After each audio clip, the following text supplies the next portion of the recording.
So what we did was we did a really strong shape. Now, she's all undercut, so we did a very strong undercut all the way around to the back half. So what she gets is this push working the energy over here. Now, as we look down the strand, what we did is we worked with 3N, and we're working with a little bit of the concentrate in the blue. From there, what we're working with is it's 3, and I want you to think in the strand. So as we comb this down, you're gonna see the blue and the green that are mixed, the blue in the middle, and then out to the teal.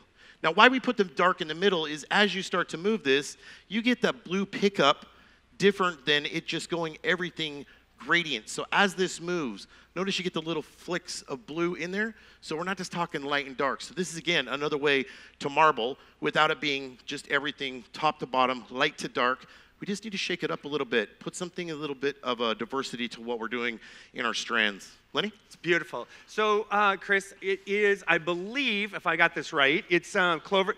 I'm learning all the words, the names of the colors as well. It's so I'm so gonna new. cheat It's a little like, bit. Yeah. It's 2 days old. So, clover green and retro blue, then the retro blue, and then we have mermaid teal and clear. And you can just see how beautiful that those go. And those are all done in semi. So this is Keely. Let's give her a big round of applause. Thanks, Keely. Thank you, Keely.